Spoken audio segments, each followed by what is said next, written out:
My family called me a failure until courtroom silence revealed who I really was. They used to call him a failure, the eldest son. Quiet, degreeless, statusless. No one even knew what he did for a living. At his sister's wedding, they seated him by the restroom. His mother beamed for the cameras. His sister gave a long, tearful thank you speech, mentioning everyone except him. No one knew that this so-called failure had paid for her tuition. No one knew that the name they had mocked behind his back would soon silence an entire courtroom. And then the judge stood up. His eyes scanned the back row and landed on the man they all ignored. "Are you Governor Ashfield?" The room froze. His family turned, stunned mouths, parted eyes wide. And the man in the last row simply smiled and said, "I never failed. They just never looked close enough." Damian Cole showed up at his sister's wedding in a rental suit from the dry cleaners down the street. Collar slightly crooked, sleeves a bit too long. He was the eldest of the Cole family, 37. Never married, never celebrated. They used to be well off once back in that peaked roof house just outside Denver, where their father Charles grew strawberries out back and read the evening paper in peace. But after his sudden stroke, everything shifted. Their mother Elise poured all her love and all her expectations into the youngest Sabrina. Sabrina was everything headlines adored. Beautiful, brilliant Ivy League graduate, hailed by media as the modern woman of her generation. Damian, he was different. He dropped out of college in his sophomore year, not because he wasn't smart, but because someone had to start working right away. He took on odd jobs, shelving books at the local library, unloading trucks overnight, driving for a government office. No one asked. No one noticed. At Sabrina's wedding, the local news was there with their cameras. Elise beamed proudly when asked about her wonderful family. They introduced everyone, the groom, the maid of honor, the mother, even Sabrina's Cavalier King, Charles Spaniel. But not a single word about Damian. He sat at table 14, by the kitchen door, across from a bucket of melting ice. No one invited him for photos. No one noticed when he slipped out right after the cake was cut. Damian disappeared from town the same winter Sabrina got her study abroad scholarship. No goodbyes, no questions. His mother told the neighbors he wanted to live free. Her voice a mix of pity and quiet disappointment. A few months later, whispers began to spread. Damian was in debt. Someone claimed to have seen him at a Texas bus station, beard overgrown, eyes glazed like an addict. The rumors took off. Each person added a new twist. No one verified. No one looked for him. But the truth was nothing like the stories. Damian wasn't an addict. He wasn't hiding. He'd joined the military 2 years stationed in the Middle East. Quiet. Just like the way he left. After his service, he earned a scholarship from a veterans transition program designed to train soldiers in public policy. He studied law budgeting administration, not flashy degrees, but enough to go far. Damian changed his last name. No longer Cole, a name soaked in rejection and silence. He took his birth mother's surname, a woman who died young, whose name was never once spoken at Elise's dinner parties Ashfield. Under that name, he worked quietly on local boards, then state councils, until Damian Ashfield became known as a sharp but humble figure in regional politics. No one ever connected Damian Ashfield, the rising public servant, with Damian Cole, the family's silent shame, and he never corrected them, not out of fear, but because he wanted to see just how long it would take for them to realize what they had thrown away. That morning, the courtroom was packed. The press crowded the hallways, cameras lined up like a wedding aisle. It was the civil trial of the year, a battle between a multinational chemical company and local residents. The whole state was watching. The lead attorney for the plaintiffs, none other than Sabrina Cole, walked into the courtroom in a charcoal gray suit. Confident stride, hair pinned back, and in the front row, her mother Elise beamed with pride that couldn't be hidden. In the very back row, a man entered quietly, wearing an old brown coat and a wide-brimmed hat. No one turned around. No one noticed. Damian sat down, resting his hands on his knees, eyes calm, as he watched his sister lay out her case. By midday, something unexpected happened. The defense pulled out a stack of documents, papers never submitted before, internal memos, faint signatures. If verified, they could unravel the entire lawsuit. Sabrina froze. She glanced toward the bench, her breath catching. Elise's brow furrowed. No one spoke. The air went still. Then from the back of the room, a quiet cough. The man in the brown coat stood up. "Your Honor," he said, his voice low, steady, unmistakably clear. "I have evidence to challenge that claim." Heads turned. A few people scoffed. A guard started toward him, ready to escort him out. But the judge looked up, his eyes scanning the man's face beneath the brim, and stopped cold. "Wait, you're—" The man removed his hat. The room froze. And then the judge stood. "You're Governor Ashfield." Gasps spread through the courtroom. Sabrina spun around. Elise dropped her purse onto her lap. Damian smiled. Not arrogantly. Just at the right time. No one loves the truth more than those who were once discarded by lies, he said, placing the folder on the evidence table. From the family's failure, he had just turned the entire legal tide. In one moment, everything shifted. The air in the courtroom felt drained. The man who once sat in the farthest row now stood at the center, flipping through documents with the composure of someone who no longer had to prove anything, because the truth was speaking for itself. Damian Ashfield, once known as Damian Cole, needed no further introduction. As the opposing counsel reviewed the documents and confirmed their validity, reporters surged toward the courtroom doors. Cameras flashed. Journalists shouted his name like he had just fallen from the sky.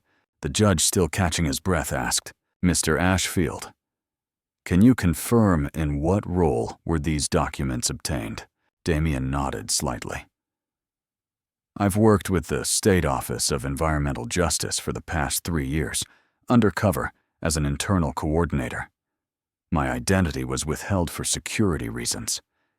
He paused, eyes flicking to Sabrina, who stood frozen beside the plaintiff's table. "Out of respect for counsel, I remained silent until the moment truth was needed most." Sabrina said nothing. She stared at him like she didn't recognize him at all. Her mother, Elise, had gone pale. Her hands clutched her purse, trembling, bent out of shape. Damian turned to the bench, then slowly faced the cameras aimed squarely at him. His voice was deep, steady, unwavering. "My family once called me a failure, but no one ever asked where I went or what I did." A heavy silence followed, then a single clap, then another, and then the room rose. The applause rolled in like a storm. Damian only bowed his head. He didn't wave, he didn't smile for the press. He left the courtroom through a side door quietly, just as he had once left his childhood home years ago. Only this time they watched him go, and for the first time they knew who they had lost. Some sacrifices are never named. 17 years ago, when Damian's father, Charles Cole, died suddenly of a stroke, the entire family unraveled. His mother, Elise, once so used to tea parties and quiet evenings at the piano, collapsed under the weight of a world she'd never learned to carry. Old mortgage debts long ignored resurfaced like a guillotine over the only home they had left. At the time, Damian was a sophomore studying political science. That same week, he received a notice from his university midterm tuition was due. That same night, his mother sat on the living room couch, silently crying over a foreclosure letter from the bank. He said nothing. The next morning, Damian walked into the university office and requested a leave of absence. 3 days later, he was on a construction site 10 miles from home, working night shifts for minimum wage. A month later, without a word, he signed over the deed to the house, a house his father had willed to him in a document no one else ever saw. He sold it. Every cent went to paying off Elise's debts. She never asked where the money came from. All she said was, "I'm glad everything worked itself out." No one in the family knew Damian lived in a cramped rental on the outskirts of town, slept on an old friend's couch, and survived on instant noodles for nearly a year. Meanwhile, Sabrina received a prestigious study abroad scholarship, but that only covered the first year. She believed the rest came from grants or private funding awarded for her achievements. In reality, Damian had been sending money, quarter after quarter, to his closest friend Noel Tran, an international student counselor. Each payment included a note for Astoy, "Do not mention sender." Noel never told her who it was from. He only said, "You have someone who believes in your potential more than you know." Sabrina never asked more. She believed she had climbed to the top on pure merit. Damian never waited for a thank you. To him, as long as his sister could stand on her own 2 feet, it didn't matter who dug the foundation. And since no one asked, he never told. But that didn't mean he wasn't there. In every bit of success they claimed as their own. He was just behind the curtain, but he was the one pulling the strings that made the lights come on. Damian found the letter on a rainy afternoon while cleaning out an old filing cabinet in his office. The small wooden box had been sent years ago from the family lawyer, the same office that had handled his father's estate. It had remained sealed for nearly 2 decades. On the lid, faded handwriting read, "To Damian, open when you're ready." Inside was a handwritten letter. The paper had yellowed. The slanted script was firm his father's handwriting. Charles Cole. Damian sat in silence for a long time before unfolding it. He read slowly each line, tugging forward memories he thought had long vanished. "Damian, I don't know if I'll have enough time to say everything I want. But if you're reading this, it means I never got the chance to say it face to face. You are the one I trust the most out of the 3 of you. Not because you are the eldest, but because you have something this family hasn't learned yet. Stillness, steadfastness, and the strength to stand alone. I set up a small trust in your name to be used if Sabrina ever needs help down the line. You'll know when the time is right. I trust you. More than anything, I know you won't use that power to boast but to protect." Damian clutched the letter. His mother had never mentioned any of this. No one had ever asked if he knew about the money. Only later, when he reviewed the legal records, did he discover Elise had signed for the package and kept it. She never gave it to him. To Elise, Sabrina was the last hope. She believed Damian didn't need anyone's trust because she never believed he'd go anywhere at all. But now at a desk buried in government case files, Damian placed the letter down, not as a claim, not as a weapon, but as a quiet proof that someone even in death had known exactly who he was. And for Damian, that was enough. That afternoon, the first winter rain clung to the window panes of the governor's residence, casting a cold, damp stillness, like old memories coming back uninvited. Elise Cole sat in the waiting room. Her face was carefully made up, but it couldn't hide the exhaustion underneath. She had called ahead. No response. But today she came in person. Damian entered.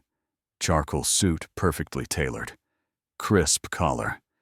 He looked at her, not with anger, not with affection. Just silence. "You still wear cedarwood cologne," she said gently, as if she were speaking to a son she used to know. Or one she had forgotten. "It wasn't so you'd recognize it," Damian replied. A long silence followed. Elise swallowed hard, gripping her purse tightly in her lap. "I didn't mean to," she whispered. "I just wanted Sabrina to have a better chance. You were always strong, Damian. I never thought you needed me like that." Damian sat down. His eyes cut through her makeup, her mask, and all the years of evasion. "You didn't divide your love equally. You rationed it according to expectation."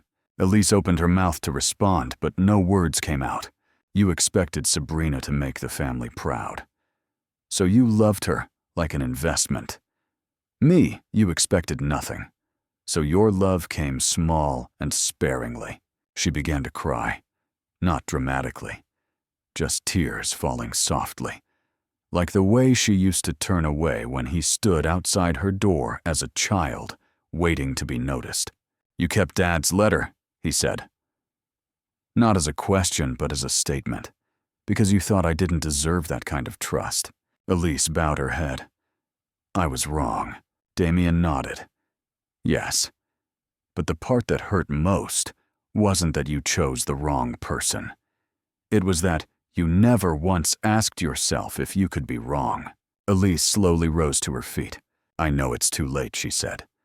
"But if you'd let me, I'd like to hug you. Just once." Damian looked at her. No rage, no hope. He shook his head softly. "Don't bother. I'm not carrying that emptiness with me again." She broke, but he continued, his voice soft, almost cruel in its calm. "I'm not angry anymore. But I'm not coming back either." Elise stood frozen. Damian stood first and signaled his secretary to open the door. Just before leaving, he turned back, voice steady, gaze like a quiet decree. "I've learned to live without what I never had. Now it's your turn." The rain didn't stop that night.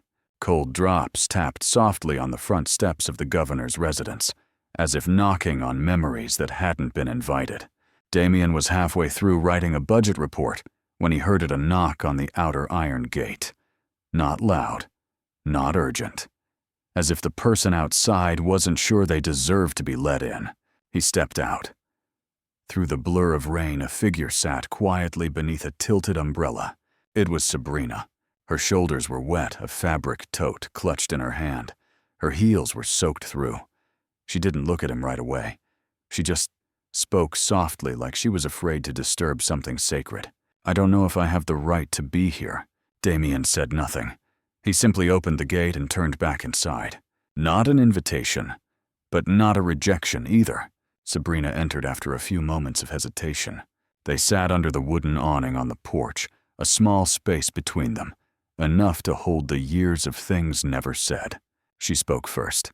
"I used to think you were the one who gave up." "First," she said. Voice shaky, but clear. The quiet shadow who didn't dare step into the light. She looked down at her hands, but it turns out I was the one being protected my whole life and never knew. Damian leaned slightly, reached into the inside pocket of his coat, and handed her a craft envelope. "What's this?" "The trust fund from Dad. The one Mom should have told you about years ago." Sabrina opened it. Inside was a notarized copy of the trust agreement dated many years prior. Tucked inside was a small handwritten note in Damian's familiar handwriting. Signed Damian Cole, the unseen hand behind your success. Sabrina covered her mouth. Her eyes brimmed. "You know, I used to be proud, thinking I did everything on my own. But now I see even that was something you quietly made possible." Damian stayed quiet. His gaze drifted beyond the porch. "I never needed your gratitude, Sabrina," he said softly. "I only hoped that one day, when you stand on a stage, you'll remember, not everyone who stands behind you is a failure. Some step back just so you can step forward." She nodded. Her tears mixed with the rain. She placed one hand over the envelope, then over her heart. "I'm not standing here tonight as a successful lawyer. I'm standing here as a sister who finally understands who her brother really is." They didn't hug. But between them, there was no more distance. The auditorium was silent as Damian stepped up to the podium. The press conference, originally about the state's ambitious new education reform, had already drawn media attention. But no one expected the most powerful moment to come from the governor himself. He held no paper, didn't glance at the teleprompter. He simply stood there, both hands resting lightly on the wooden lectern eyes, locked on the front rows, filled with students, teachers, and parents. His voice wasn't loud, but it carried. "I'm not standing here today as a politician. I'm standing here as a kid who was once told he'd never amount to anything." He paused, heads lifted, eyes focused. "I'm the son of a mother who thought I wasn't enough. The brother of a lawyer who never thanked me. I'm the one who sat at the kitchen-side table during family dinners, the one no one remembered to bring cake for. A quiet murmur rolled through the seats. Damian kept going, not angry, not bitter, just honest. But I'm not here to prove anything, not to get even, not to reclaim fairness. His eyes fell on a group of students in threadbare jackets, curled into themselves in the front row. I'm here to speak to the kids who've been called useless, overlooked, compared, forgotten. You may not have been chosen, but you still get to choose yourself. Silence stretched wide and deep, like a collective breath held tight. Then Damian nodded once gently. Education should never be a reward for the lucky. It should be the anchor that keeps us from being swept away by the unfairness of this world. He stepped down, no wave, no boo. But in that moment, the entire room stood, not because he was the governor, but because they'd just witnessed a man who once stood at the edge of the room step into the center without waiting for an invitation. Late at night, the city outside was blanketed in a soft haze, street lamps casting golden slivers through the governor's office windows like faint traces of memory. Damian was still at his desk, his education reform files spread open but unfinished. The clock read 11:48 p.m. The phone buzzed, an unknown number. He hesitated, then picked up. "Hello." On the other end, a teenage voice, quiet, tentative. "I'm sorry for calling so late. I needed to say something." "My name is Alex. I'm the son of someone who once received a Silent Shoulders scholarship." Damian sat upright. "I just got my Yale acceptance letter. Full ride." His voice trembled, whether from emotion or the effort to hold back tears, it wasn't clear. "I don't know who you are. I just know someone believed in my mom. In me, when no one else did." A brief silence. "Thank you, sir. Thank you for lifting us up without ever needing to know our names." Damian pressed his lips together. He didn't speak. "I just wanted you to know. Your silence wasn't meaningless." The call ended with a quiet, "Good night." Damian set the phone down. He didn't turn on more lights, didn't return to the report. He just sat there. In the soft glow of his desk lamp, his shadow stretched long across the wall behind him, and then a small smile appeared. Not the kind meant to be seen, but the kind that belongs to someone who walked a long, quiet road and just learned he was never invisible. "They don't need to know who I am," he thought. "As long as I can stay quiet long enough to lift someone else, that's enough." Outside the window, the rain had stopped, but something had lit up in the night. Not a street light, but a continuation. A new generation born from a late-night call and a man who never needed credit.